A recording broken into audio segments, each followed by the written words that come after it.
Hi, everyone. Welcome to I'm Recruiter podcast. So, today we have another very special guest, Owais. Owais and I worked together in our previous organization, Adobe. So, we worked almost for 4 years together. We learned lots of different things. Even though our managers were different, we used to go for tea breaks, coffee breaks, and we used to share different talks, whatnot. But life was really good always in Adobe days, right? It was really Yeah, fun. Great. So, thank you so much for your time to come here and share your experiences with our recruiter friends. So, thank you so much. And yeah, so why don't you quickly introduce yourself to our audience? first of all, I think thank you for the opportunity. I never thought I'll get a chance to maybe share some of my learnings with the recruiting fraternity. So it's a privilege to be here. Wonderful to see you and the community doing so much work for the benefit of the recruiters, and really glad that I can play some small part in this. Talking about me, I my name is Owais, and I'm currently working with Microsoft. I basically lead hiring for the corporate functions team in India. And to talk about majorly about how I started off into recruiting, I was not really a recruiter. Okay, I good to know. I was was not knowing that. yeah, I Please was share actually more. studying. Yeah, I was actually studying to be a lawyer, Okay, and I had no idea what was recruiting. Would usually begin at 7 a.m. and finish by 1 p.m. So there was a lot of time and very less money. So I decided I should do something about it, and I started interning at an agency called Pylon Consulting, and that the idea was to just make a little bit of money there, nothing big. But I enjoyed recruiting so much, and that was a recruiting agency. So I was learning how to source. This was back in 2011. So Amazon was setting up in India that time. All these product companies were coming. So I started understanding what's technology hiring, how do you search for resumes. LinkedIn had just picked up, so I made my first LinkedIn profile back then, right? And I really enjoyed doing that. So I decided that I'll call it quits on becoming a lawyer, and I became a recruiter.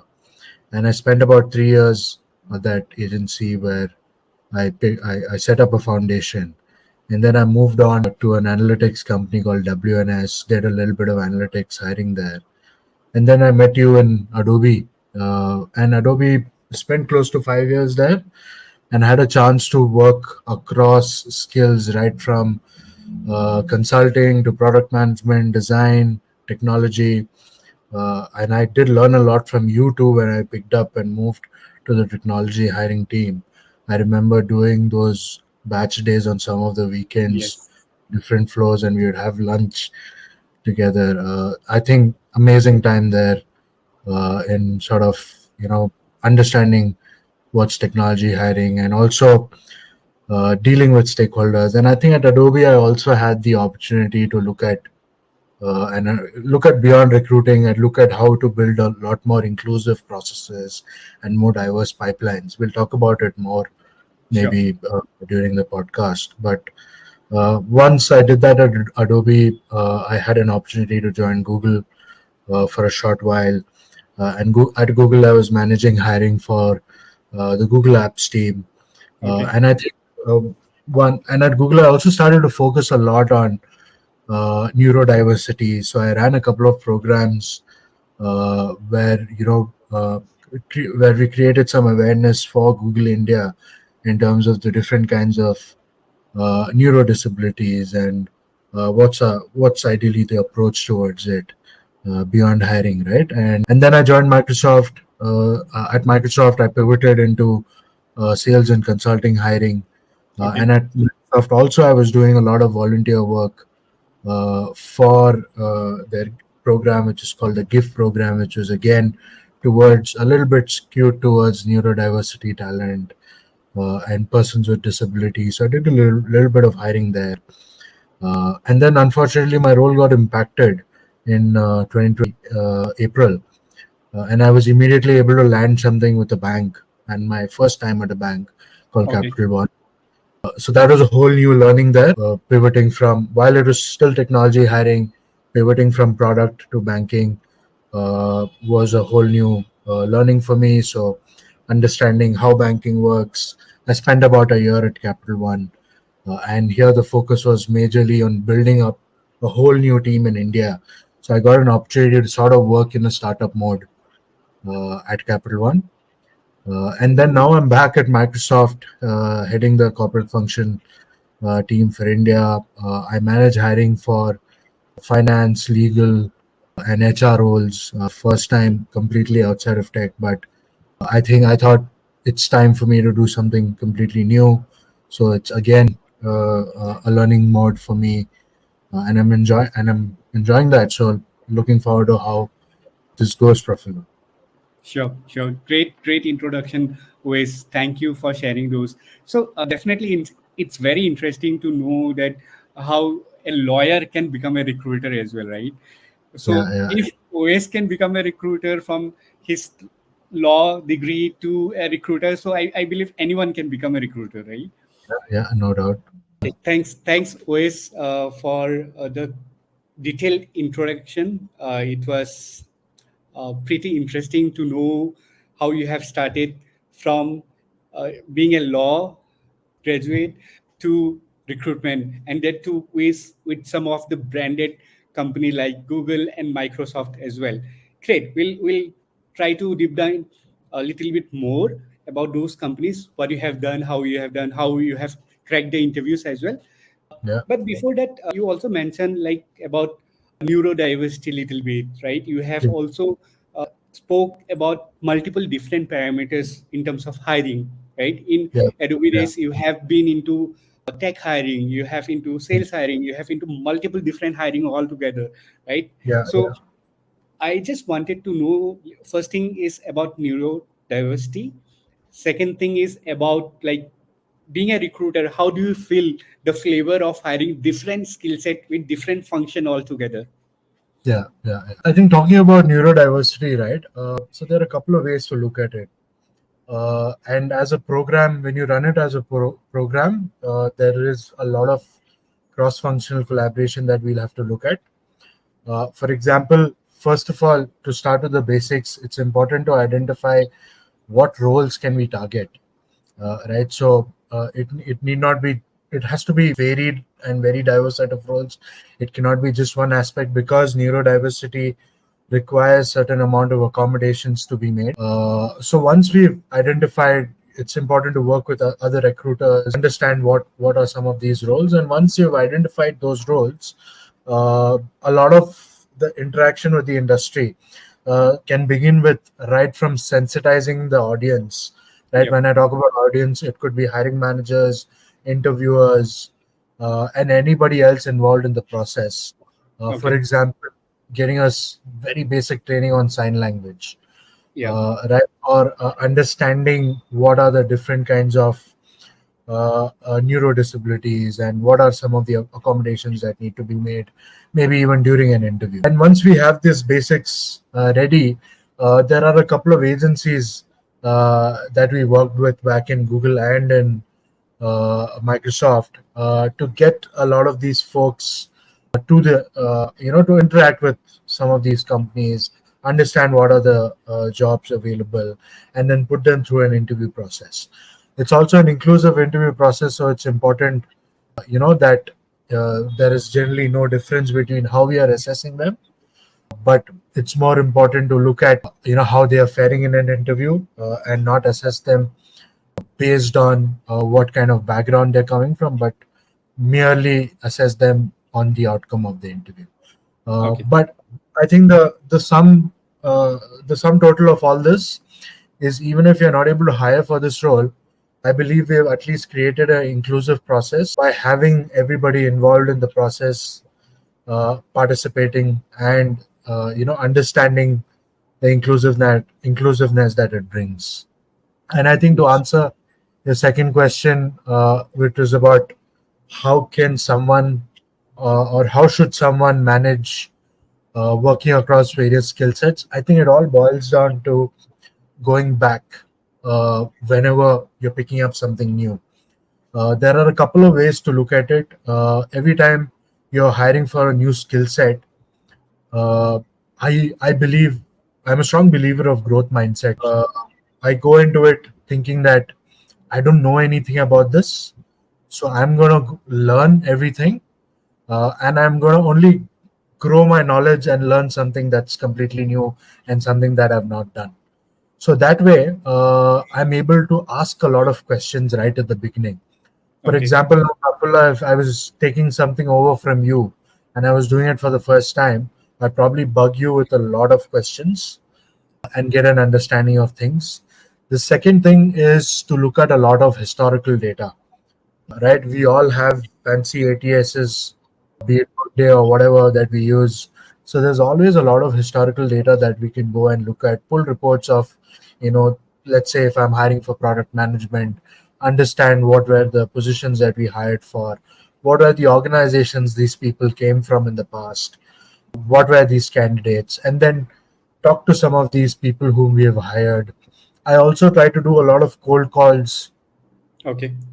where I try to understand the industry perspective. Okay. Okay. In terms of how, let's say, I take a couple of target organizations that I looked at, got from this historical data, and I start cold calling some of these candidates and trying to understand what these companies are, what are they doing. Say if they're talking about product management, so what are some of these organizations doing in that space? What are the products? What is their roadmap? And how is the organization structured under product management, right? So that gives me a lot of the industry knowledge. So here I've covered historical knowledge within the organization, industry knowledge through cold calling, and then now there's a lot of in-house, in-organization networking that I can do, which is, of course, talk to my hiring managers and ask them questions, understand their experience, but also interact with the interview panel, understand what are their expectations from an interview, what are those some of those screening questions, right? So all of this information really helps me, sort of work and understand something that I've not done at all. And I think what's most important is a lot of the times we forget that once we become a specialist in something, we just leave it at that. I feel it's important to document every part of this journey. Or if somebody else takes this up, I can add to their success by giving them all this information, Okay. right? So that they don't have to start from scratch. And of course, even if they start from scratch, they can add to what I have built on and make it a lot more successful and pass it on to someone else, right? So I think that way we are not just helping ourselves grow, but I think helping as such our colleagues and the community grow and share those insights. So I think that has actually been a lot more helpful for me in Yes. working across different skills and roles. Yep. Yep. Yep. I think that also give you more broader aspect of different organization, different flavor as well, right? And if you want to grow in your career later, you already know which Yeah, function works how, yeah, and you can accordingly pitch different things to the stakeholders or the leaders, and yeah, you can provide them different market intel as well, because you yeah, know yeah, the yeah, market by cold calling yeah. those candidates as well. Yes, yeah, yeah, yeah. Great, I great, think great. I think one thing to add there is, right. What happens is, when we start recruiting, sometimes we just unfortunately become mere sourcers, schedulers, and we roll out offers.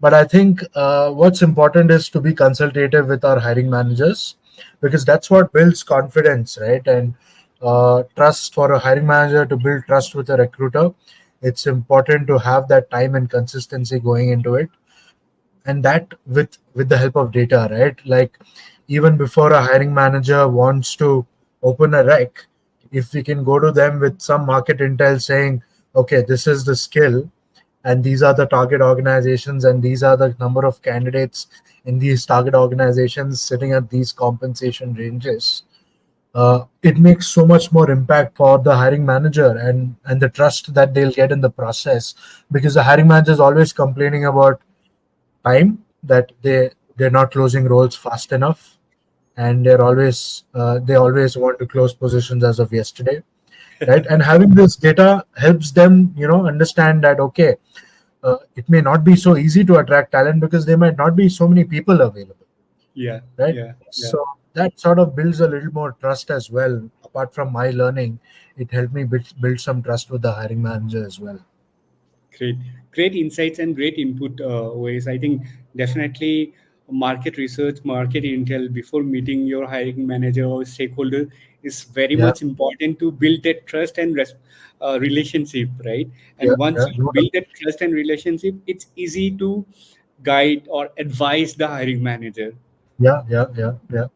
It has to be collaboration. Yeah, Yes, thank you so much for sharing that. So we have already spoken couple of things about recruiting. So let come back a little bit about your personal life. yeah. So are you from Bangalore itself, or are you born and brought up in Bangalore? What's your background? Like which Yeah. place you are from? Yeah, so I'm originally from Bangalore, but I was born and brought up in Dubai, and I Okay, lived around in the Middle East for some time between Saudi Arabia and Dubai for a couple of years, and I moved back to India in 2000. In the year 2000, I was in fifth grade, I believe. okay, But yeah, originally from Bangalore, my parents migrated from Dubai to Bangalore, and I think one interesting anecdote I want to share is I'm currently working with Microsoft, and my father was actually a civil engineer in Dubai, but then he pivoted his career into selling software. And the first okay, software he was selling was Microsoft 95 and Microsoft products. So when I first joined Microsoft, he was really proud. Sort of, it was like a life coming a full circle, the family's connection with Microsoft. So yeah, that's an interesting story. okay, okay. Very interesting. So I can definitely relate that because like whenever like your parent have done something similar in past, and if you do the same thing, they can relate it very well, and Yeah, they feel so good and proud of you, right? yeah, I yeah, can yeah, definitely relate that. Great. yeah. So whenever you were not recruiting or not hiring, so what you love to do in general is Yeah, I mean, I'll be honest. Life is not that, and my life is not that interesting. But I usually, so every Friday I play football with my friends. okay. We are a couple of childhood friends, and that's what I'm going to do after this discussion also today. So we try our best to make it a point to play football every day. Sorry, not every day, every Friday. And when I'm not doing that, I like traveling, so I make it a point to do at least one trip every quarter. Had the opportunity to travel through Europe, US, and Asia, and then beyond that, probably I'm looking to maybe add a couple of more countries. But when I'm and then again spend a lot of time watching and consuming a lot of content on Netflix, right? So there is one movie called Up in the Air, Okay. if I'm not wrong, right? It's a movie about with George Clooney, and it talks about a little bit about recruiting. Must watch for all the recruiters out there. But yeah, uh, generally consuming content over the weekends and traveling and sports. I follow cricket at the moment. IPL is going on, so hardcore supporter of Royal Challengers Bangalore, although they are not doing too well. Uh, and then sports, I follow Manchester United in football, and I also follow Formula One. So watching sports is also a very big part of my weekends. Yep, yep, definitely. But one related question I wanted to ask because sometime in recruiting, right, the Yeah, life can be very like you have so many roles to fill, and yeah, you don't feel like you have too much of time, right? yeah, But again, we as a human being, we have to prioritize different things, right? yeah, And yeah, since you have mentioned about football, going out with your friends, definitely I yeah, feel that health is important, and yeah, you yeah. have to play different sports. I realized I'll maybe add to that. I realized the importance of health of late. We never did this football thing very regularly, but of late, as you grow, I realized probably that it's important to stay a little more fit. So I started Yes. focusing on sports for the past year or so. I see people around, right, and I think yeah, it's. I think giving time to yourself. I wouldn't say just fitness, but I think it's important to sort of set some boundaries between work and your personal life Personal and life. time for yourself to what. And I also feel it's no more about work life balance, but it's also about work life integration, right? Yes. How can we integrate life and work and work in life? It need Yeah. not be two different things. And I also feel that if you want to focus on something at a given moment of the day, all you have to do is communicate it to your team members and your manager that I'm going to take an hour to do this, so please don't disturb me. I think people are generally understanding, right? So I think drawing those boundaries and communicating with people, saying that at this time I'm going to do this, and at this time I'm going to work. I think has worked well for me, at least, Okay. in integrating work and life. Very interesting. And good to thank you for sharing. I think definitely we have to clearly highlight and communicate. And I believe not many recruiters does that. But Yeah, like OSF mentioned, definitely if we are doing that, if we are communicating that, no one will disturb you. We can focus on yeah, certain things which yeah. are on your priority list. Yeah, Great. yeah. I Uh, think I think maybe one thing I'll add there, Prafula, is how to manage a lot of this, right? I think two to three things that we don't do right is blocking time off, and sort of strategizing our way of working.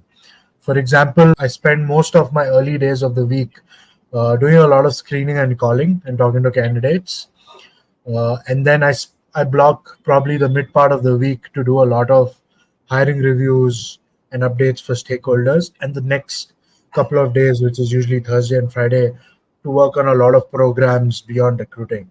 So this way, I'm able to build focus, and I know that okay, if something comes on Friday, uh, with respect to screening, I'm not going to do it on Friday. I'm going to go back and do it on Monday. I know not a lot of recruiters might have that luxury, but I think yeah. it's all about just telling your leader and telling your hiring manager, saying, we'll do it. We'll do it, and we've parked a day for it, and we'll do it on that day. Sometimes we hesitate because we think that, okay, what will the hiring manager say? What if it's urgent, right? So you could always do that, and I think beyond that, I also try to sort of understand every time each task that I have to do. I try to categorize it in a way that how important it is, uh, and if I can delegate it. For Okay. example, if something is very important, and if nobody else can do it, I do it myself. If something is important but it can be delegated, then I can always find someone. For example, scheduling interviews, reminders for candidates. That's something I can delegate for somebody who's a Yes. part of Yes. the logistics team. So I can do that and saves myself some time. And then beyond that, there are so many tools that we can use, these days to make things run faster. There's GPTs and all of that, Yes. right? So rather than spending a lot of time on doing certain things, time-consuming things, you could use a lot of these tools and save yourself some time as well. So right, that really helps me, manage time and sort of keep some time to do things that I enjoy doing. Great, great example, and thank you for sharing the insights. Always, I think that's very important to prioritize your day in a week, plus what you want to focus. Great. So, just wanted to check with you, right? Because many of times the recruiters come back to us and say that they don't know how to prioritize, which is you have already told that, right? Yeah, And you have worked with multiple different sets of organizations, starting from consulting to good yeah, product based companies to banking as well, right? So, in any given point of a time, what is the headcount does a recruiter can manage, and right. what should be the exact number? Just in your opinion, I'm not asking from any company specific. I want to know your point of view. Yeah, yeah. I think the one aspect there is, given that I've worked with different set of companies. Each company came with a different mindset altogether, right? For example, I remember during my time at Adobe, even I think you can recall, we would do about at least 15 offers a quarter, Yeah, about five yeah, offers a month, which would mean, looking at, I would always sort of look at do the back math and see, for closing 15, how many candidates do I look at? So even if I'm looking at say 10 is to 15, 10 is to 1 for every 10 candidates. If I'm making one offer, that means I need 150 candidates in the pipeline. And talking and spending about screening and talking to every candidate, if I'm spending about, say, 30 minutes, then that's roughly 75 hours.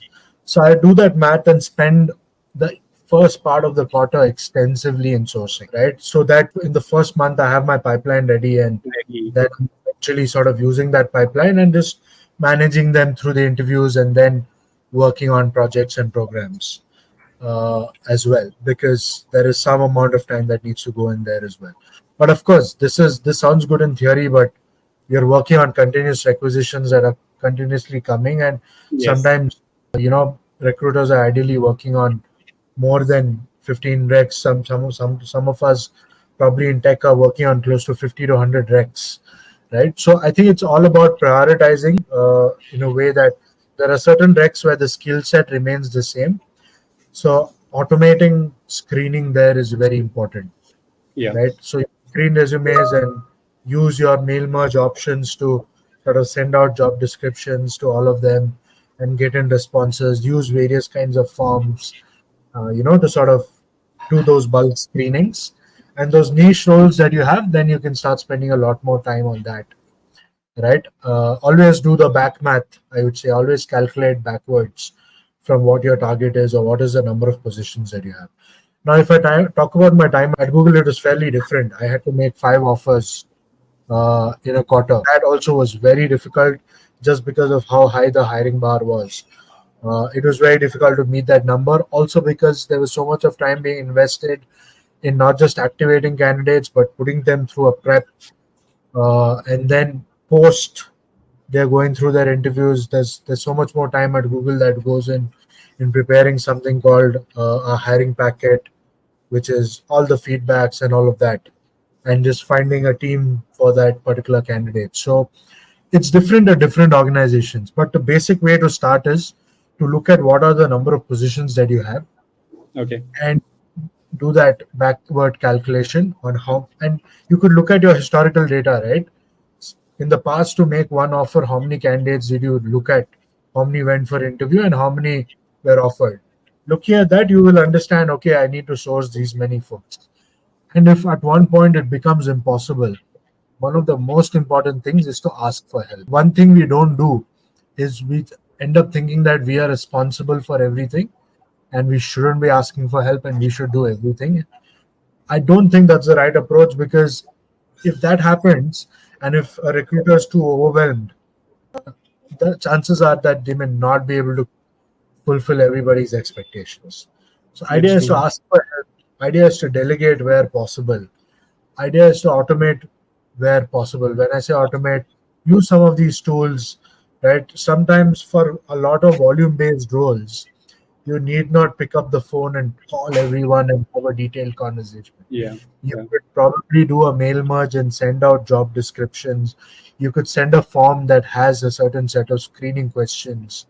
And if you're doing an assessment, especially in technology roles, you anyway do an assessment in the beginning, so Yeah. that it filters out a lot of candidates for you, right? So I think we should be using it, all these tools at our disposal, and beyond, and also try to make some time to focus on a little more important things beyond your day-to-day sourcing, which is looking at how to make a pool more diverse and inclusive, how Yeah. to solve some calibration issues, right? How to maybe sort of involve the hiring manager a lot more, right?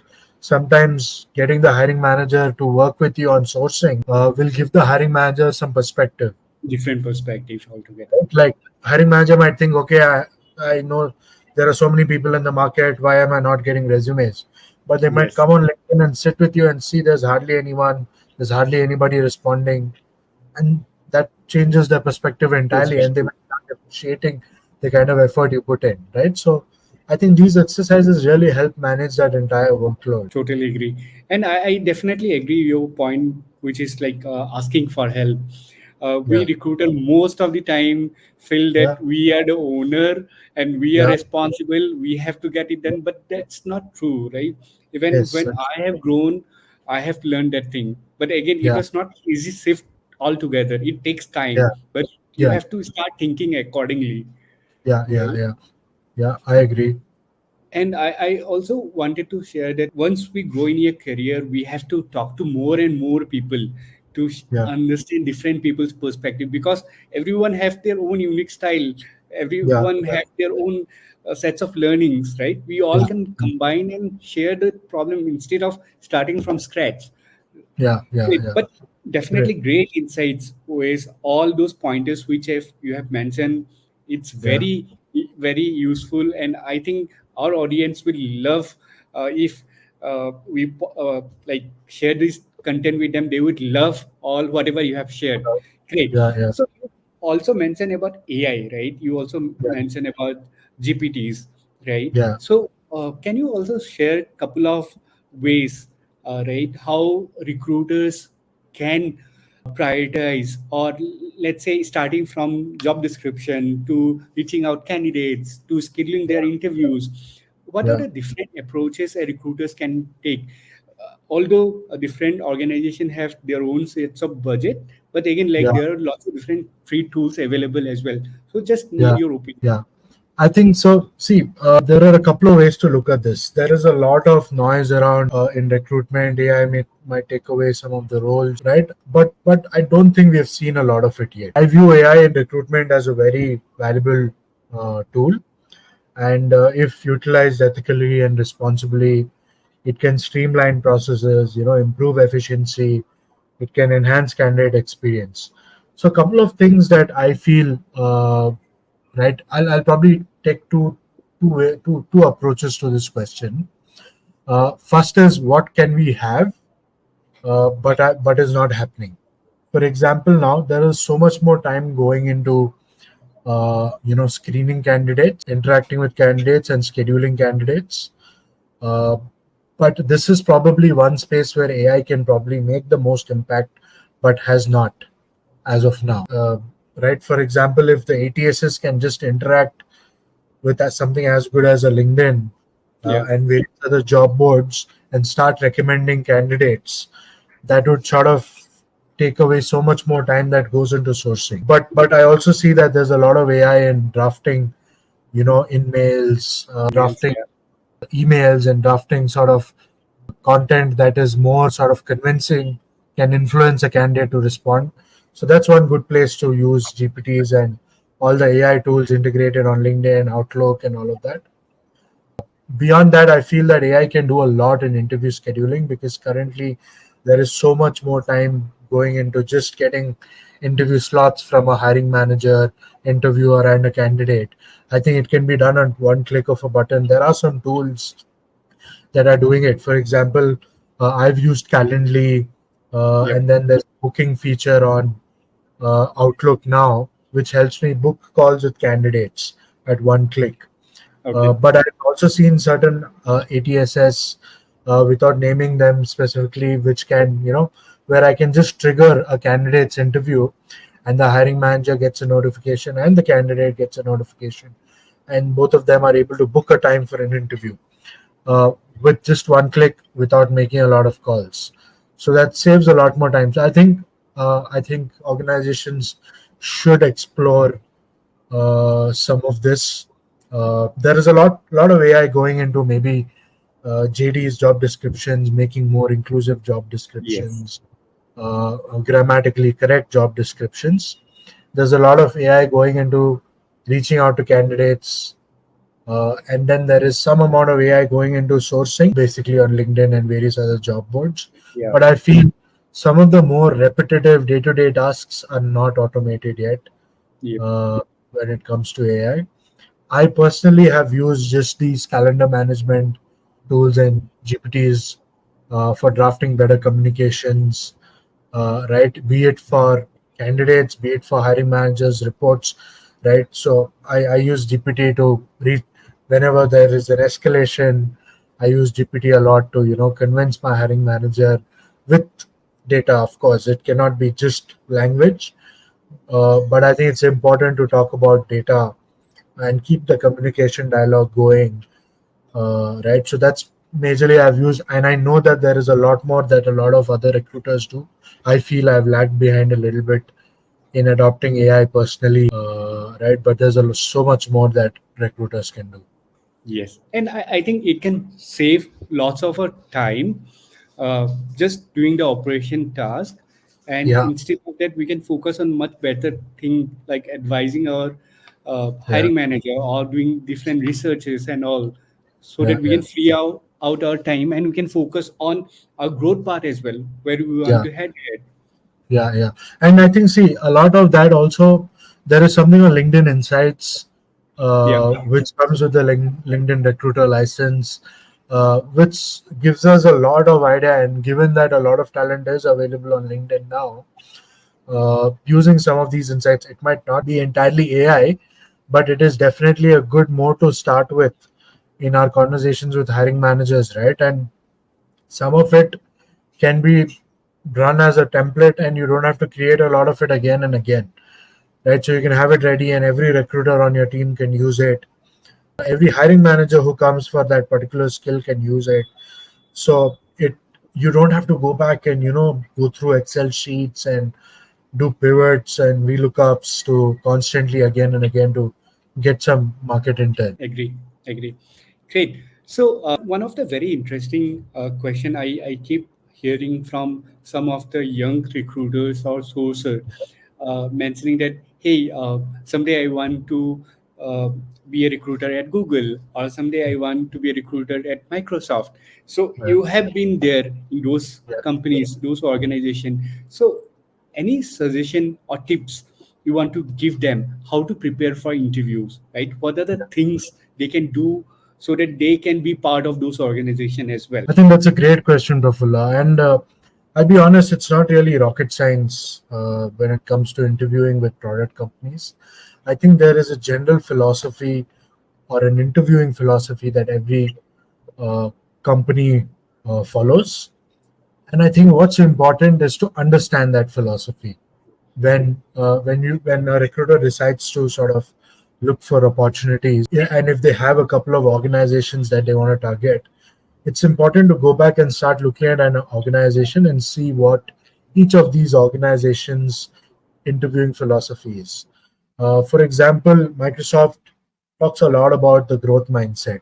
So they are very focused on learning and how can a person grow themselves.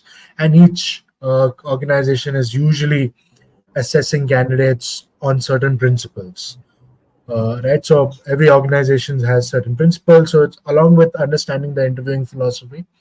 I think it's important to get what are some of these principles that these organizations are interviewing on, and then looking back at your career and seeing where have I used these principles. Now, I think one thing we do incorrectly is when we are asked a question, we believe that we have probably not done some of this work. But when we look back, we've done something exactly like that, something very similar. But I think it's just that we have to realize, go back and have a set of examples ready from our experience. So most of the time I get questions from different recruiters and different sources regarding like how can I get a call from Google or Microsoft, like what is Yeah, the way I can crack that interview. So since right. you have been already interviewed there, you have been working there, right? So wanted to take some advice from you so that our audience, it can be helpful for them. Yeah. I think that's a wonderful question, Prafula. I think to take a step back, right? I look at it in a couple of ways. It's important to understand an organization's interviewing philosophy. I feel every organization has its own set of values and principles. I think what's important is to basically whenever a recruiter feels that it's the right time to look for an opportunity and they identify a set of organizations that they want to interview with, it's important to understand what those organizations stand for. What is it like, to interview with them, and what are the expectations in general. And a lot of this information is available on YouTube. There is there are a couple of get and prepare for some of these interviews. But in a nutshell, what I feel is understanding the philosophy of every organization, and then do a lot of introspection, right? Look at our own experience. Now, a lot of times, I feel an interview is all about where the interviewer asks a question. We generally have done something and regarding whatever the question is, but we are not able to maybe access that information and communicate that in the right way. So a lot of it boils down to that, right? For example, something as simple as, if an interviewer asks a question about talk to us about a time when you had to influence a hiring manager, right? That's a very simple question. We Yes. do it day in and day out when we work with our hiring managers. We push them saying hire kar lo sir. It's just that we are probably not able to communicate on how we've done that, Yeah. right? So Yeah. the best way to do that is to understand and have 5 to 6 examples from your career ready and anticipate some of these questions. And generally all of these questions revolve around solving a problem, Okay. uh, which can either be pertaining a hiring manager, pertaining a candidate, pertaining diversity, or building an inclusive process, or something really difficult that you did, or dealing with you know colleagues or peers, right? Difficult colleagues or peers. So it's usually pertaining this, and one instance on how did you manage some of this, right? Yes. It could be a difficult hiring manager and how did you influence them. It could be a difficult skill that you were hiring for and how did you hire for it. And it could be maybe how did you create a good candidate experience. How did you maybe work cross functionally outside of recruiting, maybe let's say with HR, talent development, or anybody else on a project. And how did you maybe build a diverse pipeline, an inclusive pipeline, or work on a project that was talking about return from work for women and things like that, right? Generally this is the theme of Yes. interviews, and we've all done this. So it's all Yes. about communicating what we have done. So have about 6 to 7 examples ready. Go back, look into your career, pick out those instances, and then using that instances start elaborating. I think the general approach to look at is the star methodology that I always use, and I always tell all my candidates to use that, because it provides a structure. And I also do a little bit of things out of practice is, whenever an interviewer asks me a question, I always clarify the question. Okay. For example, now if somebody asked me, tell me about a time when you had to deal with a difficult stakeholder, I repeat that question and I make a note of it. I think that shows that I want to structure things out, and I want to keep a track of what the question is so that I don't forget the question later, and I'm Yes. not, and then probably answering something else entirely. And then ask a clarifying question. Talking about this question, tell me about a time when you worked with a difficult stakeholder. Stakeholder can be anyone. It can be a hiring manager. It can be a candidate. It can be, maybe an agency that you're working with, or another team, maybe an HR business partner, or anyone for that matter, right? So ask clarifying questions. So that showcases that you've understood the question and you want to sort of understand the extent of what to talk about, right? So and generally the response here is for you to make an assumption, Okay. uh, right? The hiring manager will want you to will keep it open and say you decide, right? So then you look back at your example and see where best you can answer, right? So we've all worked with very difficult stakeholders, so it's Yes. a very easy example to talk about. And then structure it in a way that we start with the situation, which I call as a problem statement. Okay. So talk about what the problem statement was. For example, the hiring manager was difficult to work with because they were not really involved in the process. They did not have a great experience in the past in working with recruiters. So that sort of made their perspective very bad. So they came in with a lot of bias.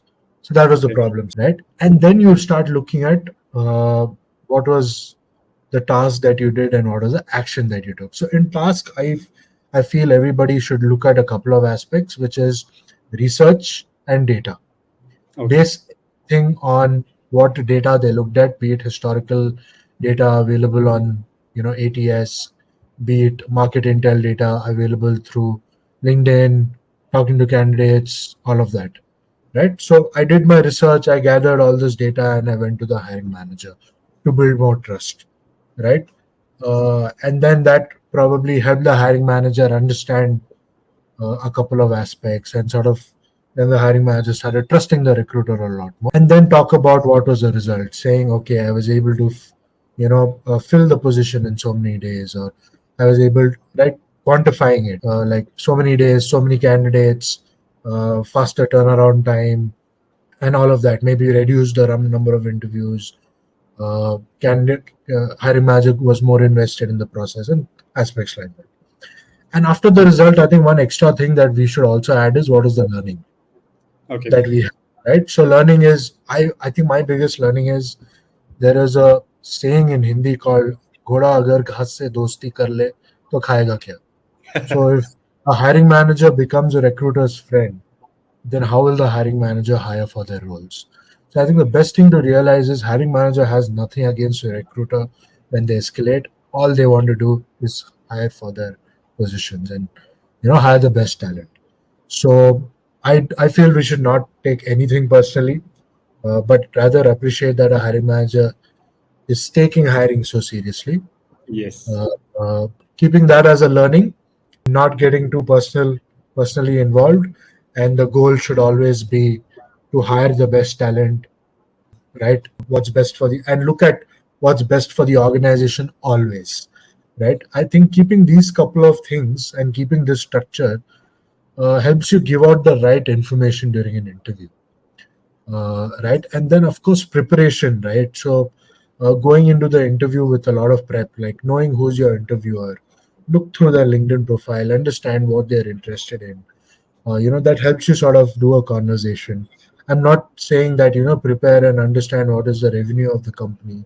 Those are very basic things. I'm talking about aspects like what is the philosophy, what are some of those principles. Take some market intel. For example, look at the careers page of the particular organization and see what are the number of positions there, for what skills.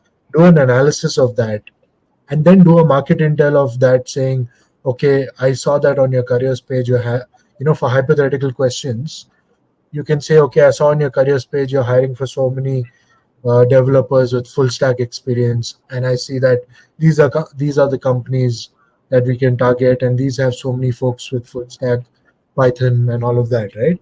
So that gives them a lot more perspective about you, about the research that you're doing, and gives a very wholesome picture to an organization. And this will not just work for a product company, but it'll work anywhere in your life, right? Anyway. Maybe what you could do, you could actually do this exact thing for your hiring stakeholders also. It need not necessarily be just in an interview. What you do in an interview, you can do with your hiring manager. What you do with your hiring manager, you can do in an interview. I think Interview as that's well. what it boils down to at the end of the day. I think that Great. was a very long answer, but I hope it helps. But it's very useful ways. I think definitely, like, you have navigate the way, like how to like structure properly in terms of preparation wise, what they Yeah, have to do, how they have to do it. And I think yeah, very good answer, and definitely it's even I felt it was very useful. So yeah, definitely thank you for sharing the insight. And coming to the next question here, right? We all, like, you have given one example, right? We all have a list of different stakeholders all together. Some stakeholders are very nice, they do understand the recruiter yeah, challenges and other things, yeah, right? And there are certain stakeholders who might have faced different problem in the past, and because of that yeah, they don't uh, try to understand about the current yeah. situation, right? True, So true. what kind of challenging moment you have faced in your career, always, and Yeah, how did you overcome that? yeah, yeah. I think this is a great interview question also, because this is what a lot of the companies ask, right? And this happens day in and day out, right?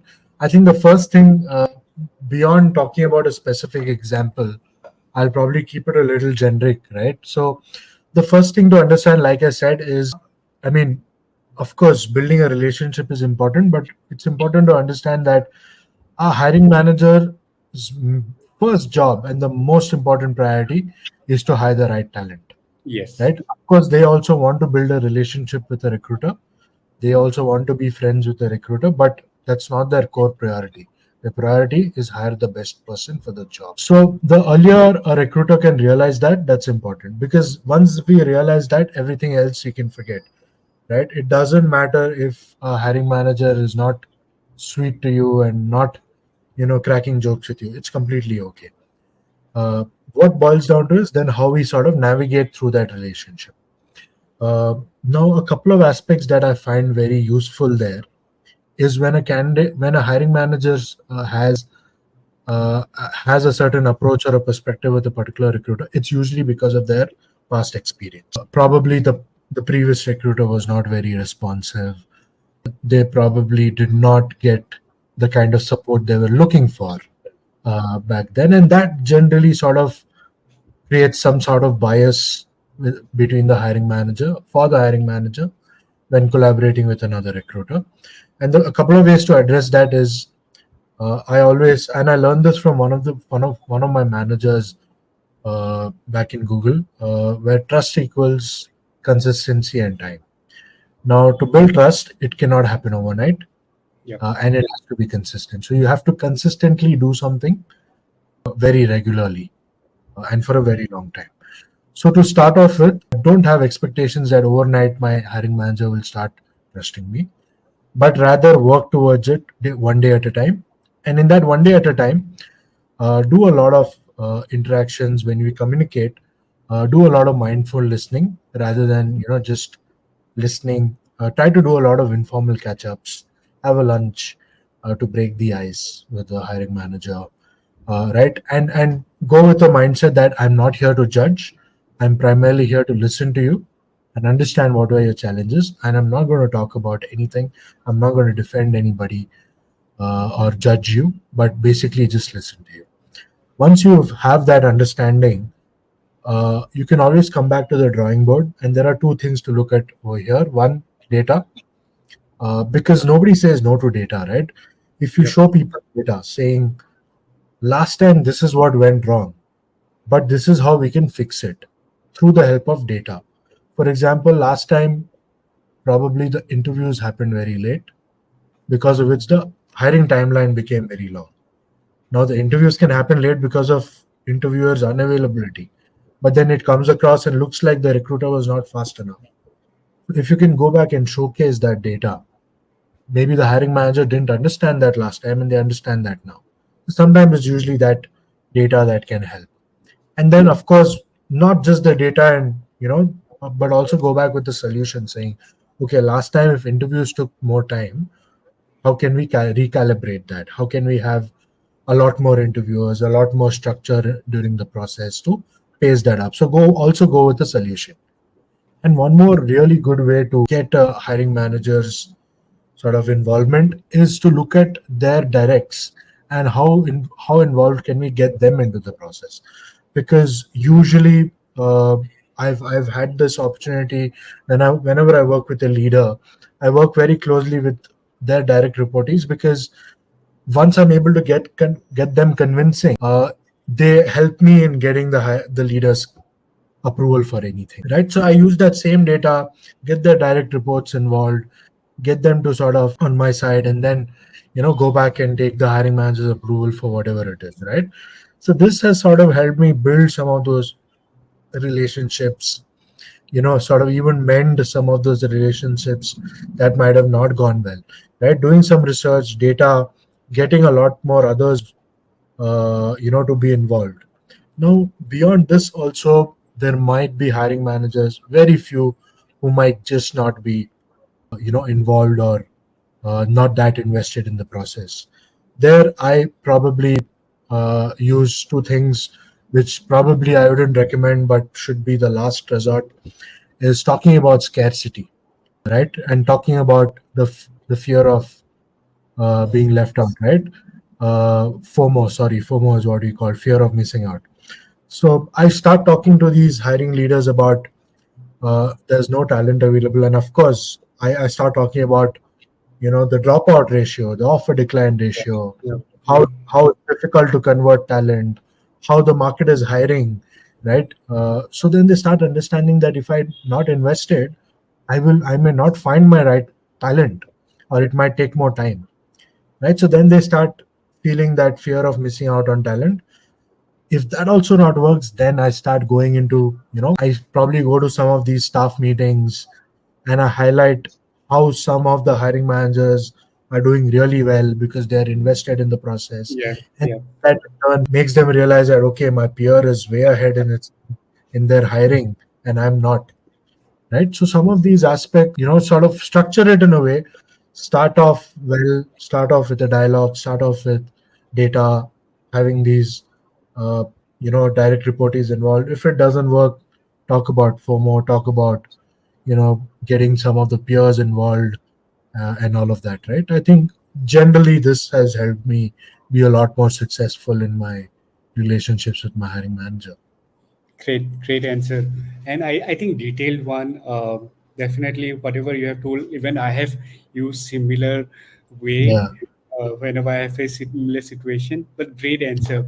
yeah, With interest of time, we'll just try to ask one last question to you. So we all have been in the industry for some time now, right? yeah, And we all have seen that how recruiters get involved in his or her own project or in silos as well sometime, yeah, right? yeah, The reason why I'm asking you this question is like how a community can help those recruiter in difficult situation, right? yeah, yeah, So yeah. what's your opinion? Sorry, just with the interest of time, I'm just asking Yeah. the simple question This regarding is actually a great question, right? So I'll talk about one recent example. There was a time when I was working on a couple of very confidential roles, nothing big, nothing fancy, but I couldn't post these roles.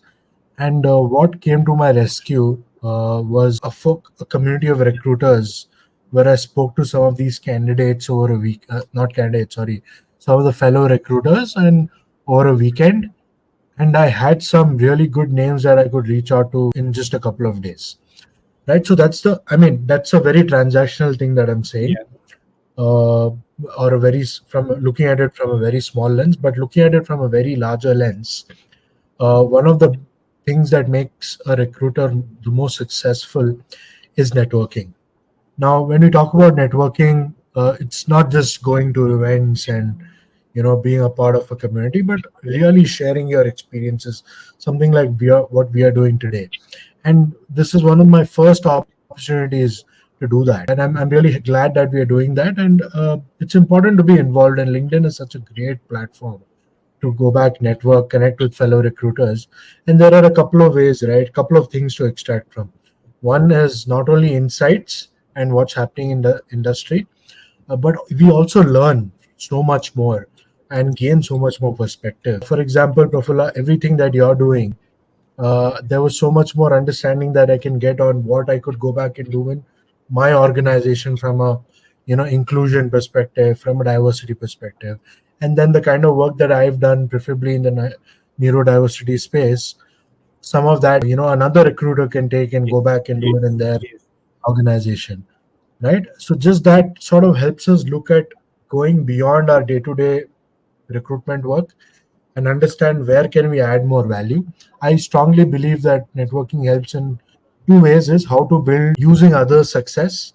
Like Prafula, if you're successful at leading a large team, managing managing diverse sets of hiring, being more inclusive, I can build on that for something for my organization. Yes, And at the same time, if I'm doing something entirely from scratch, I can learn uh, from you as you well. can build on that, right from there.